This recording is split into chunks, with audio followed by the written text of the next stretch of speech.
Hello students, सबसे पहले आपको ये बता देते हैं कि कंस्ट्रक्शन आज हम हाथ से बनाने जा रहे हैं ताकि आप देखें कि कैसे कैसे कंस्ट्रक्शन बनाते समय छोटी छोटी बातों को ध्यान देना पड़ता है।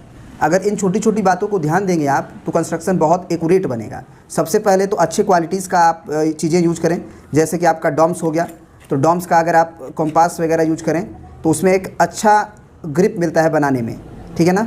और ये टाइट अगर ना हो तो आप ढीला और टाइट कर सकते हैं यहाँ से इसे लगा के, ठीक है ना। अपने अकॉर्डिंग इसको कर लें जिससे आप कंफर्ट हो सके, ठीक है, न ज़्यादा टाइट न ज़्यादा ढीला, ठीक है।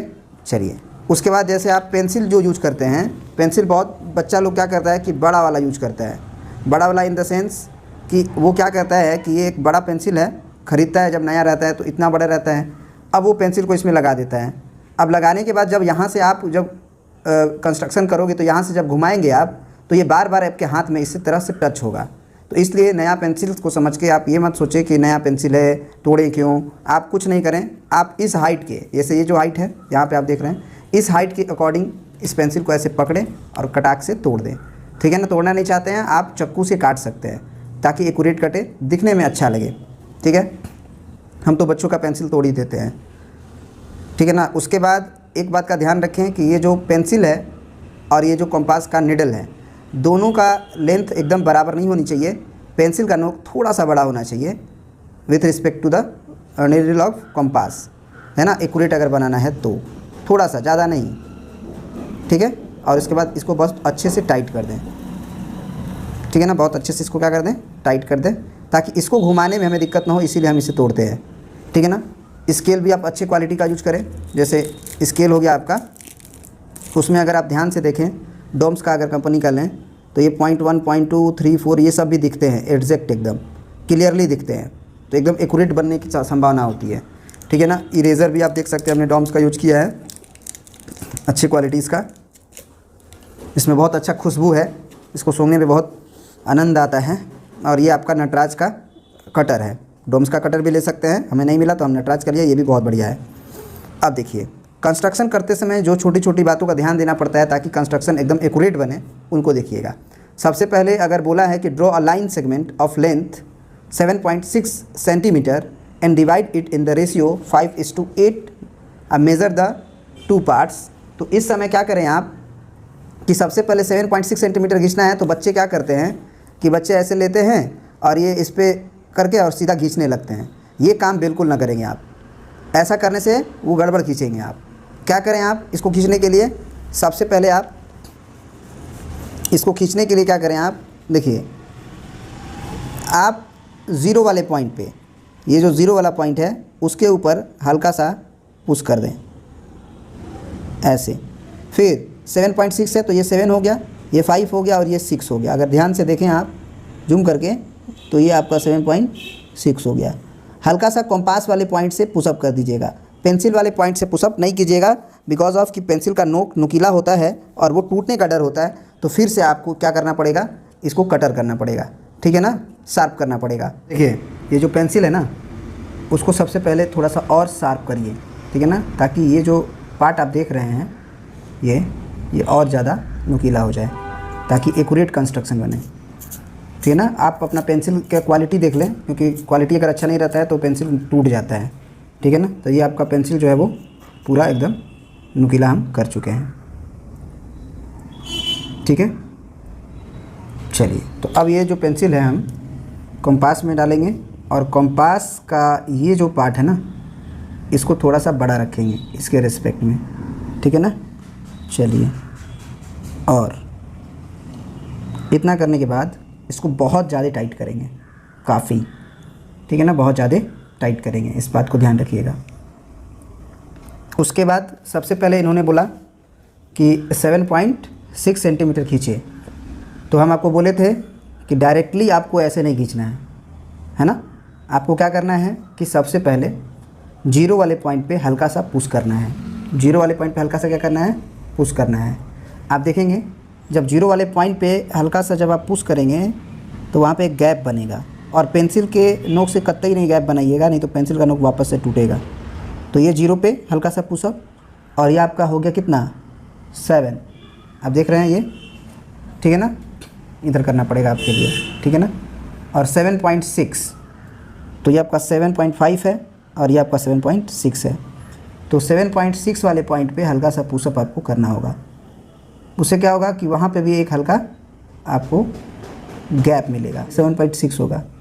इसको आप हल्का सा पुशअप करें और पेंसिल के नोक से नहीं करेंगे बिल्कुल, नहीं तो पेंसिल का नोक टूट सकता है। फिर ये जो पुशअप किए हैं स्केल को हटाएंगे नहीं, बल्कि यहाँ वाले पॉइंट से इस पेंसिल से उसको ज्वाइन करेंगे। और होगा क्या कि जैसे ही आप यहाँ पे आएंगे तो हल्का सा आपका पेंसिल नीचे गिर जाएगा, तो यहीं पे आपको बोल रहा है रुकने के लिए, यानी कि आपका 7.6 बन गया। ठीक है ना, आप इसे जूम करके और देख सकते हैं, एक्यूरेट 7.6 बनेगा। ठीक है ना, एकदम एक्यूरेट पुशअप करने की वजह से। ठीक है, उसके बाद जो है आपको क्या करना है कि इस पॉइंट पे यहाँ पे 60 डिग्री का एंगल बनाना है। तो 60 डिग्री का एंगल बनाने के लिए क्या करना होगा आपको, ध्यान से देखिएगा। आपको इस कॉम्पास के पॉइंट को एक बार अगर कोई लेंथ आपने एडजस्ट कर लिया तो वो कर लीजिएगा, और उससे एक आर्क बनाइएगा इस पॉइंट पे कॉम्पास को रख के। ये आर्क देख पा रहे हैं आप, ये आर्क होना चाहिए, और ये आर्क आपका इस पॉइंट पे गिरना चाहिए यहाँ पे। ठीक है ना, ये पूरा गोल बनाने की ज़रूरत नहीं है, इतना भी काफ़ी है, यहाँ तक भी रख दिए तो। अब इस कॉम्पास के पॉइंट को यहाँ पे आप पुशअप करेंगे। ठीक है, और यहाँ से आप फिर से अपना पहले वाले आर्क पे इसको कट करेंगे, और ये जो कट हुआ उसमें सॉरी ऊपर की तरफ एंगल नहीं बनाएंगे हम 60 डिग्री, हम एंगल बनाएंगे नीचे की तरफ 60 डिग्री। ये भूल मत करिएगा, ऊपर की तरफ 60 डिग्री नहीं बल्कि नीचे की तरफ। तो नीचे की तरफ करना है तो यही आर्क को इस पॉइंट से हम नीचे की तरफ घुमाएंगे ऐसे। ठीक है ना, और पेंसिल पे बहुत कम भार देंगे, नहीं तो पेंसिल का नोक टूट सकता है। और नीचे की तरफ 60 डिग्री बनाएंगे। तो यहाँ पर सब किए ही थे, बस इसी से आपको यहाँ पे क्या कर देना है, ऐसे खींच देना है, ताकि एक आर्क दूसरे आर्क को एक जगह इंटरसेक्ट करे, ताकि इंटरसेक्शन पॉइंट मालूम चले।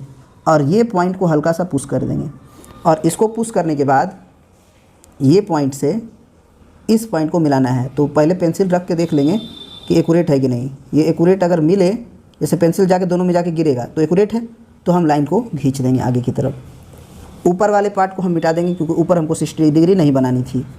ठीक है ना, तो याद रखिएगा कि जब लाइन का सेगमेंट वाला कहानी हो तो हम ऊपर की तरफ 60 डिग्री पहले नहीं बनाएंगे। अब इसको नाप के देखिए आप, तो नापेंगे आप तो आपको 60 डिग्री मिलेगा। ये आपका सेंटर हो गया। ये ध्यान रहे कि ये वाला पॉइंट सेंटर पे, ये 0 डिग्री पे, ये 180 डिग्री पे, ये पूरा लाइन ऐसे होना चाहिए। तो ये आपका क्या होगा, 60 डिग्री का एंगल हो जाएगा यहाँ पे। ठीक है ना, आप देख सकते हैं ये आपका 60 डिग्री का एंगल आपको दिखाई देगा, ये एकदम एक्यूरेट। ठीक है ना, चलिए अब यही 60 डिग्री का एंगल आपको ऊपर की तरफ भी बनाना है इस पॉइंट से। तो इसको घटाना बढ़ाना नहीं है, इसको और टाइट कर ले तो और ज़्यादा बेहतर होगा। और इसको घटाना बढ़ाना नहीं है, ऐसे ऊपर की तरफ बनाना है तो ऊपर की तरफ आर्क, फिर यहाँ वाले पॉइंट पे हल्का सा पुश करके पेंसिल को इधर की तरफ से दबाएंगे यहाँ से, और फिर यहाँ से एक कट करेंगे। फिर यहाँ पे जो इंटरसेक्शन हुआ उसमें इस पॉइंट को इस पॉइंट से हमको ज्वाइन करना है। ठीक है ना, तो इस पॉइंट को इस पॉइंट से ज्वाइन करना है। तो पहले देख लेंगे पेंसिल दोनों जगह रख के कि एकदम एक्यूरेट है कि नहीं, है ना। तो जब एक्यूरेट है तो हम लाइन खींच देंगे। और ऊपर की तरफ अगर रेशियो देखें तो ये 5:8 है, तो इसलिए ऊपर वाला लाइन थोड़ा सा और बड़ा होना चाहिए। तो इसीलिए हमको और थोड़ा सा बड़ा करना होगा इसे। तो ऐसे सीधा पहले ले लेंगे, पेंसिल का नोक रख के देख लेंगे। ठीक है ना, पेंसिल का नोक रख के हम ये देख लेंगे और ये भी देख लेंगे। अब ये सीधा अगर जा रहा है तो ये सीधा जा रहा है तो ऊपर की तरफ ऐसे खींच देंगे। ठीक है ना, फिर से ये नापेंगे हम, ये 60 डिग्री आपको मिलेगा। देखिए एकदम एक्यूरेट 60 डिग्री दिख रहा है ना ये। ठीक है, देखिए 60 डिग्री ही नहीं बल्कि एक्यूट एंगल कोई भी बना सकता है। नीचे की तरफ जो एंगल बनाएंगे 50 डिग्री, तो ऊपर भी 50 डिग्री ही, लेकिन कंफर्ट होता है 60 डिग्री बनाना, इसीलिए हम 60 डिग्री बनाते हैं। उसके बाद अगर रेशियो हमको क्या करना है 5:8 करना है। देखिएगा ध्यान से, अगर रेशियो हमको क्या करना है 5:8 करनी है। ठीक है, तो आपको 5 पार्ट नीचे कट करना होगा इक्वल आर्क। तो इसे कम कर लें, नहीं तो आपका कॉपी भर जाएगा, खींच नहीं पाएंगे। जितना कम कर सकते हैं इतना मान लीजिए। अब क्या करें कि यहाँ से आप एक आर्क काटें 1, उसको घटाएंगे बढ़ाएंगे नहीं, उस वाले सेंटर वाले पॉइंट को, कंपास के सेंटर वाले पॉइंट को यहाँ, फिर आपका ये हो गया 2, फिर यहाँ जहाँ इंटरसेक्शन हुआ वहाँ से फिर 3, फिर उसको घटाएंगे बढ़ाएंगे नहीं, जो है उसी से आपको क्या करना है, फिर से वापस 4, फिर आपको यहाँ से हल्का सा पुशअप कर लेने से गैप मिल जाता है, और ये 5, ठीक है ना। अगर यहाँ पे पहले 5 होगा तो इधर लाइन 5 को खींचेंगे, 1 2 3 4 5। अब 8 है तो ऊपर की तरफ उसी लेंथ को घटाएंगे बढ़ाएंगे नहीं, 1 2 3 4 5 6 7 और 8, ठीक है ना। अब 8 वाले पॉइंट पे हल्का सा पुशअप करेंगे, और यहाँ 5 वाले पॉइंट पे हल्का सा पुशअप करेंगे। पुशअप इसलिए किया जाता है ताकि जब स्केल रख के अगर हम पेंसिल को जोड़ें उसके साथ, तो ये गैप में हमारा पेंसिल गिरे, ताकि लेंथ एक्यूरेट मेज़र हो। देखिए ये लेंथ आपका हो गया और ये लेंथ आपका हो गया, ठीक है ना। अब ये लेंथ और ये लेंथ को हमको क्या कर देना है, मिला देना है। मच्छर काट रहा है, एग्जामिनेशन हॉल में आपको मच्छर नहीं काटेगा, चिंता ना करें, ठीक है ना। तो ये आपको क्या कर देना है, मिला देना है। ध्यान रहे कि यही बात का ध्यान रखना है कि गैप में पेंसिल जाना चाहिए। ये मिला दिए आप, ये आपका हो गया 5:8 रेशियो, ठीक है ना। और ये आपका लेंथ जो था AB था मान लीजिए, और ये 7.6 था। आप इस पॉइंट को A1, फिर इस पॉइंट को A2, इस पॉइंट को A3, इस पॉइंट को A4 और फाइनल पॉइंट को A5 कह सकते हैं।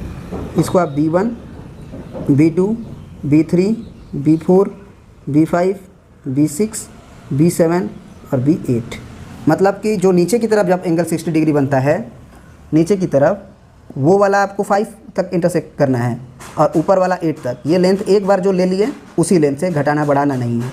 उसके बाद इसके 5 वाले से इसको 8 वाले को मिलाना है।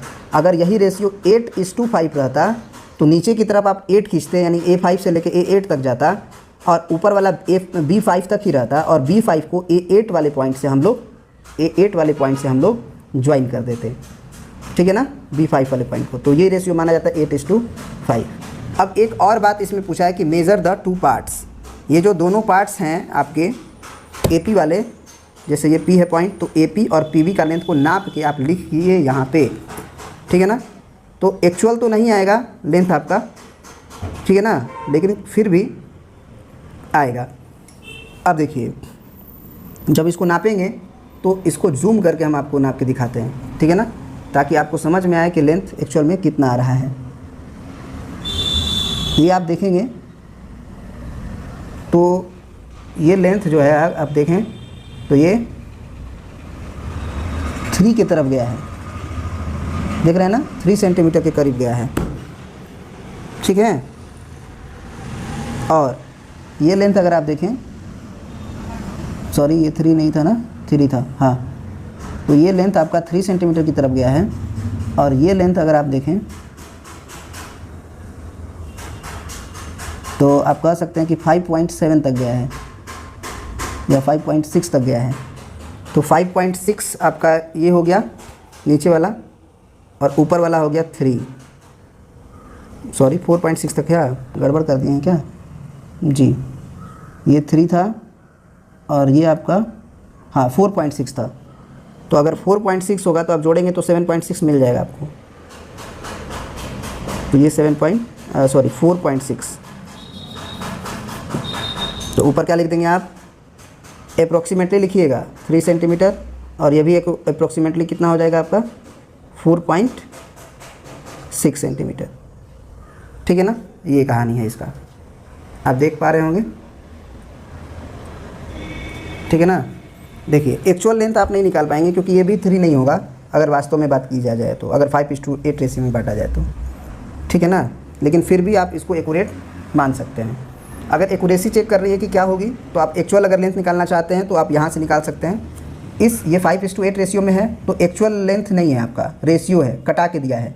आपको भी बताए हैं कि अगर ये कटा के दिया रहता है, जैसे ये 50 और 80 होता तो भी AP 50 मानते और PV 80 मानते, तो भी रेशियो आपका कटा के 5:8 ही आता। तो ये एक्चुअल नहीं रहता, ये रेशियो रहता है। ये 5 सेंटीमीटर 8 सेंटीमीटर नहीं रहेगा, नहीं तो 5 और 8 तो 13 सेंटीमीटर हो जाएगा, जबकि 7.6 ही दिया है अभी। तो इसलिए ये एक्चुअल नहीं होता है। तो इसके एक्चुअल की ओर मानने के लिए आप 5x 8x मान सकते हैं। और फिर कह सकते हैं कि ए बी का लेंथ हमारा 7.6 तो कंफर्म है, ये हमको दिया ही है क्वेश्चन में। तो ए बी को हम लिख सकते हैं 5x + 8x, क्योंकि हम इस 5x को और 8x को एक्चुअल मान रहे हैं, तो ये 7.6 होगा। तो 8 × 5 = 13x बराबर 7.6, तो x बराबर आपका हो गया 7.6/13। तो ये तो एग्जैक्ट कटेगा नहीं, ये पहली बात है ना, क्योंकि 13 × 5 = 65 और 13 × 6 = 78 होता है, ठीक है ना, तो ये कटेगा नहीं एग्जैक्ट। तो अगर हम AP का लेंथ की बात करें तो AP आपका क्या था, AP आपका 5x था जो शुरू में आप माने थे, और PB क्या था आपका, P से B तक 8x था। तो अगर 5x का वैल्यू निकालें तो 7.5 है वो रहेगा, और इनटू में हमको लिखना होगा 7.6/13, ठीक है ना। तो अगर आप इसको मल्टीप्लाई करें तो 6 × 5 = 30 और 7 × 5 = 35 और 3 = 38 होगा, और 0.1 अंक के बाद 13। तो 13 से काटे तो 13 × 3 = 39 होता है, तो 3 थोड़ी एग्जैक्ट आ गया है, 13 × 3 = 39 थोड़ी है, ये 38 है। तो 13 दूना के 26 और बचा 12, क्योंकि 26 × 10 = 36, 37 38, 12 में 120 होगा, तो कितना होगा कै बार में, 13 × 9 = 117 और बचेगा 3, तो 3 0 यानी कि 13 दूना के 26, ठीक है ना। फिर 26 घटाएंगे तो 4 बचेगा, तो 4 0, तो 13 × 3 = 39, यानी कि जो AP का एक्चुअल लेंथ होगा ना वो ये होगा। तो अगर आप ये ना लिख के बल्कि आप ये लिखें 2.923 ऐसे करके 13 × 3 = 39, फिर 1 बच गया, तो 1 के बाद 1 0 बढ़ा सके कर सकते हैं, तो बस इतना लिख दें अप्रोक्सीमेटली, तो ये सही माना जाएगा। ये भी गलत नहीं है, इस पर भी मार्क्स आपको मिल ही जाएगा, ठीक है ना। तो ये कहानी थी एक्चुअल लेंथ निकालने के पीछे की। PB को निकालना है तो 8x कर दें, क्योंकि PB आपका 8x है, तो उसके लिए आपको क्या करना होगा, 8 × x का वैल्यू आपको 7.6 और बटे 13 रखना होगा। तो अब इसको करके आप देख लेंगे कितना आएगा, ठीक है ना। तो ये एक्चुअल लेंथ की बात हुई। तो हम लोग इसके अबाउट बता दिए जो कि टर्म 2 में पूछने जा रहा है इस तरह का क्वेश्चन, ठीक है ना। तो ऑल अबाउट दिस हो गया। अब एक सर्कल वाला कंस्ट्रक्शन बचा है जो टर्म 2 में पूछ रहा है, उसको देखेंगे। ट्रेंगल वाला नहीं है, कॉन्ग्रुएंट जो सिमिलर ट्रेंगल बनाना होता है वो हमारे सिलेबस में नहीं है। तो इसमें इतना ही, बहुत बहुत धन्यवाद। अगर वीडियोस अच्छा लगे तो अपने दोस्तों के पास ज़रूर शेयर करेंगे, ताकि कम से कम कंस्ट्रक्शन उन्हें आ जाए जिन्हें दिक्कत होती हैं। Thank you very much.